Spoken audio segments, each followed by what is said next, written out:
मैं तो अल्लाह का शुक्र करता हूँ, फिर यहाँ की पब्लिक का शुक्र करता हूँ जिन्होंने हम पे भरोसा किया।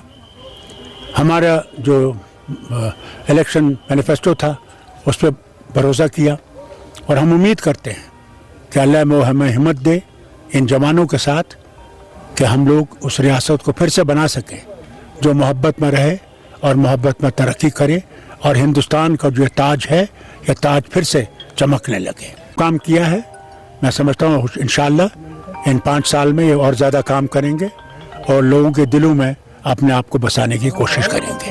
नेशनल कॉन्फ्रेंस का रहेगा और मैं समझता हूँ उमर अब्दुल्ला बेहतरीन वज़ीर आला होंगे। हमें उम्मीद है कि इनका वादा है सुप्रीम कोर्ट में भी, पार्लियामेंट में भी, कि स्टेट को रिस्टोर करेंगे।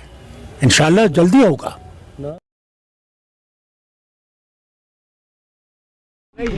सबसे पहले तो मैं जम्मू कश्मीर के लोगों को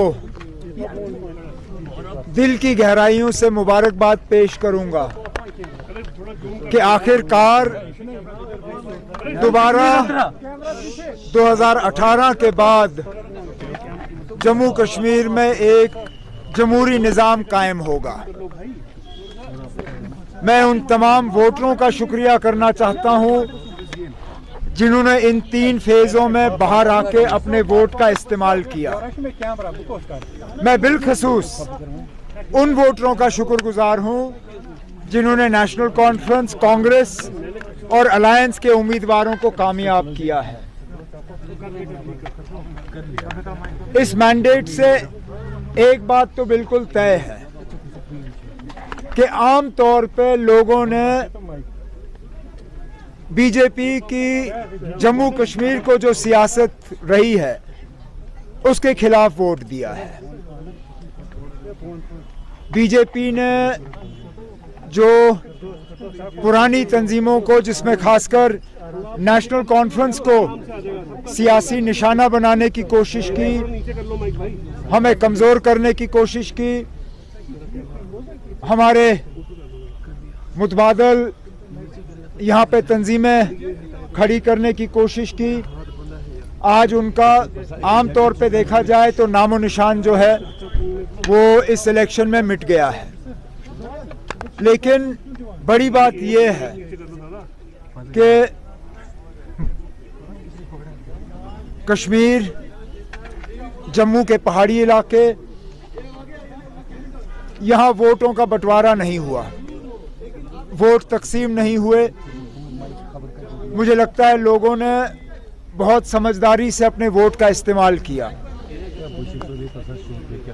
अब हम जो अलायंस के लोग हैं, हमारी जिम्मेदारी बनती है कि हम इन 5 सालों में लोगों को एक साफ सुथरा और एक ऐसी हुकूमत दे जो लोगों की उम्मीदों पे बराबर उतर आए। उमर साहब, आपको लगता है लोगों ने वाकई सिचुएशन को समझा था, सोच समझ कर ये वोट दिए गए थे? एक्सपेक्टेशन फिलहाल जो नतीजे सामने आए हैं, और मैं माफ़ी चाहता हूँ 1-2 घंटे से तो मैं गाड़ी में ही घूम रहा था, तो लेटेस्ट पोजीशन मेरे पास है नहीं, लेकिन मैं ये ज़रूर कह सकता हूँ कि हमें शायद उम्मीद से ज़्यादा सीटें मिली हैं।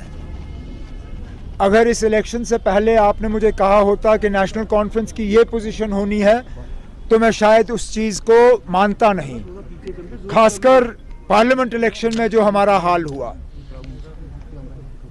मैंने बीच में कुछ आप में से मीडिया वालों को ये भी कहा था, मैंने कहा था कि शायद हम गलती कर रहे हैं। जहां हमें रशीद का बारामूला में वेव पार्लियामेंट इलेक्शन में नज़र नहीं आया, इस बार हमने बढ़ चढ़ा के उसका वेव देखा जहां वेव था ही नहीं। और बहुत सी ऐसी पार्टियां जिनको शायद ये लगा था कि मरकज़ की मदद से वो कुछ हासिल कर सकेंगे, नहीं कर सके। मैं ये भी मानता हूं कि नेशनल कॉन्फ्रेंस को कुछ ऐसे लोगों से वोट मिले होंगे जो शायद नेशनल कॉन्फ्रेंस को कभी भी वोट देने के लिए तैयार नहीं थे, लेकिन इस बार सिर्फ और सिर्फ बीजेपी और बीजेपी की साजिशों को रोकने के लिए वो नेशनल कॉन्फ्रेंस को एक मौका देने के लिए तैयार थे। अब हमारी, जैसे मैंने कहा, हमारी जिम्मेदारी बनती है कि हम इस वोट को ज़ाया ना होने दें, हम लोगों के उम्मीदों के बराबर जो है उतर आएं और अपना काम करें। Umar Saab, Dr. Farooq Abdullah just spoke to media and said that you will be the Chief Minister of Jammu and They, Kashmir. as grateful as I am for this vote of confidence reposed in me by the National Conference President, this is a decision for the legislative party of the National Conference. It is a decision to be taken by the allies together. The National Conference Legislative Party has not met. Let the National Conference Legislative Party meet. I am not staking a claim to the Chief Ministership of Jammu and Kashmir. It is for the alliance, for the elected members to decide who they feel should lead the state over the course of the next 5 years. And that is as far as I'm willing to go.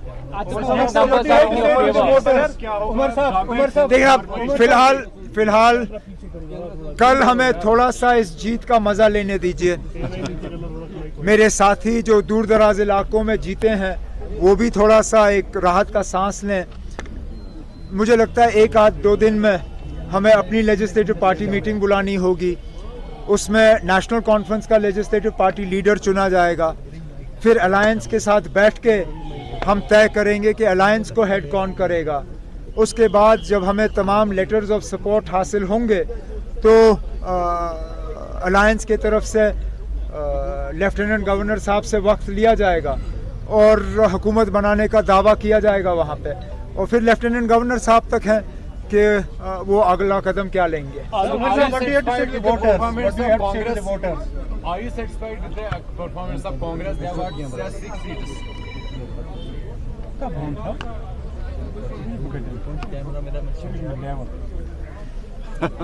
So will you have an upper hand? We are grateful for all the seats that we've got. Could we have got more seats? Well, anybody can get more seats. But thank goodness we didn't get less than this.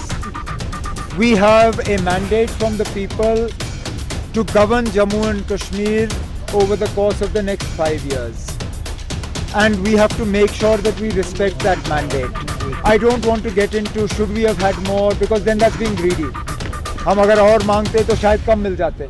इतने मिले हैं बड़ी बात है, जितने मिले मैं उसका बहुत ही मतलब शुक्रगुजार हूँ। Since we are seeing that the state has been disempowered, how difficult will it be to run any government in the current I would circumstances? like to believe that the Honorable Prime Minister, and I use the word honorable because I believe he is an honorable man, he is committed publicly to restoring statehood to Jammu and Kashmir.